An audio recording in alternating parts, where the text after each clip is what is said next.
Welcome back to the show, and I'm really happy because we have Deb from Rubber Stamp Plantation to share with us. You know, she's very artistic, so she's going to share something really great with us today. Yeah, I was going to go over watercolor pencils, which are an artist's tool, but also it's a very wonderful crafter's tool. So is it hard?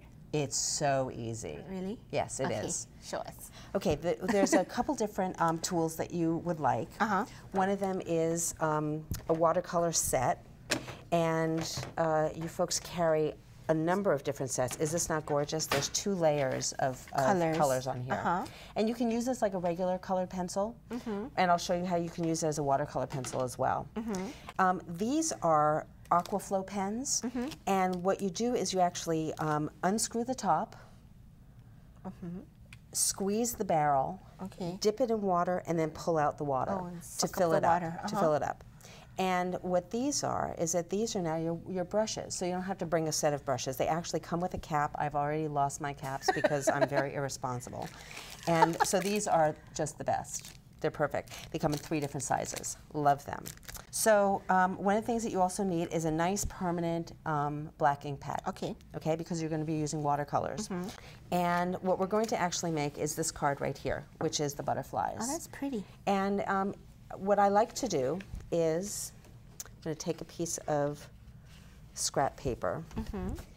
And what I like to do is, I'm not sure if you see this right here, but what I did was I actually stamped where I wanted the image, just to give it a little dimension so that if I'm using a little bit of double stick dimensional tape, it still shows a design underneath. And I kind of like that added, it's a nice effect. It's a nice little effect. It gives dimension to it, so I can lift these up. And then what I also did was I stamped, before I started, I stamped on this top sheet, because I have 3 layers. I stamped on the top layer where I wanted these to be. And then I stamped one on the bottom, right here. Okay? So, once they're stamped, which is, these are my stamped sheets, then I take out my watercolor pencils. And so you start with the outlines, and you can press pretty heavily. You don't have to worry about making it exactly inside the lines, because we're actually going to cut this out afterwards. Like on here. So anything that went over, that you made a mistake on, quote unquote, which really isn't a mistake, so you don't have to be perfect around this, will be cut out. So now that I've done that, I'm going to take my watercolor pencil, my watercolor flow pen, and I'm going to squeeze it until a little bit of water dabs out. You see that? Because you want this to be wet, but you don't want it too wet. And then this is a blending pen. So you just go over. Look at that. Is that just gorgeous?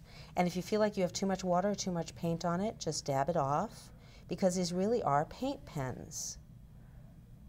And so I'm just going to keep dabbing the excess off, because I want a little bit darker around the outside and lighter on the inside, which is what we did with the heavier outlining. And then I'm going to bring a little bit of that into the center. See how we got the shading right there? Just by dabbing a little bit off so I didn't bring too much color in. And this one I'll soften as well. And perhaps even this one I can bring in this way to get the color to blend in that way. Okay? Now, if you don't feel like you have enough color, you can always add just a little drop, with pencil afterwards, and then reblend it. And then I take my little scissors out and cut it. I like to cut just a little bit outside the line, and the reason why I do that is it gives a little bit of a white, or whatever color paper you're using. Kind of pops, Exactly. It gives it like a little frame. It's almost like adding another layer of paper. So to make this card, and what I like to do is you can use a colored back or a white back. These white cards, the super value pack. Don't we love those? 50 cards, love them. They're already scored. They're great. So what I have is I had 3 pieces of paper the same size, and I cut them down 1/4 of an inch smaller than the one preceding it. So I have 3 different sizes, and I'm just going to do a quick tack of this. Quick tack down. So if you were making this card, you would want to put a little bit more substantial sticky stuff on this. And you can center the card however you like if you want it off to one side, which is kind of nice since that one, which is different. It gives you a chance to put a message on the side here. And this is how I get the dimensions if you don't have glue dots or dimensional tape. You just make your own up. I make my own.